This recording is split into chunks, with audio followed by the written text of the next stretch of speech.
Hi, it's Gary at Webdeersign. This is the next part of the video about SVGs and warehousing.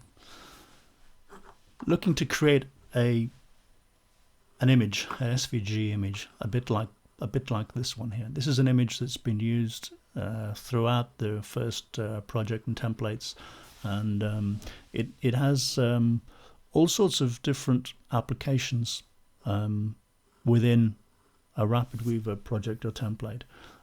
It can be used for overlays, it can be used for backgrounds, it can be used for bullet point ticks, or it can be used for just a logo. But for the purposes of this, we're going to just use this as an example. So I'm going to use this amazing program called Graphic.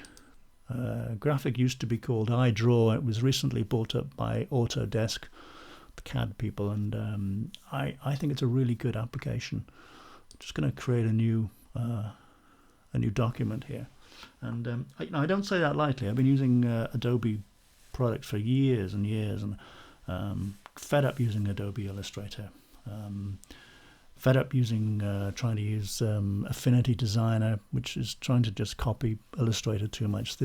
Tried this and it's brilliant. It's really good for SVGs. So I'm going to create a blank document, and I'm going to make it 300 by 300. If I was creating an icon, I'd make it much smaller, or if I wanted an image to use on a page, I might make it 120 by 120. But this is fine for the purposes of this illustration. 300 by 300 is pretty good. So opens this up. The first thing I need to do, I need to change the background to be transparent. So if you're creating any images with SVG, that's the first thing you want to do. You want a transparent background. That means it can work on whatever color you put it on top of. So I'm going to load up just a circle. Just going to throw a circle on the page there. And I'm now just going to line it up in the corner, and I'm going to make it 300 by 300. Okay. Now it's adopted this color. I'm going to change the color, and I'm going to make the color into I'll make it into this dark blue. Now I'm going to load a symbol on top of it. Now, one of the really great features of this program Graphic is that you can create your own symbols. So here I've got a whole load of extra things. I've created some font awesome symbols, and you might recognize these.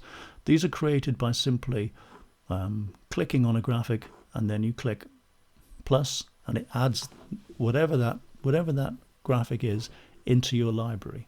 And to create these font awesome libraries, for example, all you do is download SVGs. You can Google them, font awesome SVGs, download them, put them on the page, and then add them in. But in this case, I'm going to use Iconian. These are Iconian icons. I've loaded them in, and I particularly like these icons, but these are the ones I've used. And one of them is this image here. So I'm just going to drag that over to the page. And because I saved it as quite a large image, it's loaded up as quite a large image too. So I'm just going to make it smaller, and then I'm going to center it, and then we can play about with it and see how it looks. So there's the image. I'm going to center it. You get these nice center lines. I know that's centered now, but I don't like the color, so I'm just going to change it into white.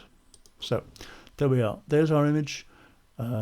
We've created that, and now to do something with that in Graphic, you just export it. You can export it in all these different formats, but for the purposes of RapidWeaver, we'll use either SVG or a PNG. In this case, I'm going to use an SVG. I don't change anything here. You'll see that it's got a scaling and a width and a height, which is really useful. That's what we set up there. So we'll just leave that and save it. Now I'm going to save it on my desktop, and I'm just going to call it image 1. So we've created an SVG image with a transparent background, with a circular background, and a symbol on there.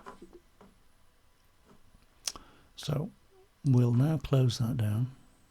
Okay, I've got a few things going on here. This is my FTP program, and I'm already in my warehouse folder here. So normally I'd have this open on the desk. This is forklift. You could use transmit. You could use cyberduck. You could even use something like the yummy FTP alias, which is just a low-cost icon you put on your desktop and just drag a file onto it. And then this is my desktop. This is the file we've just created,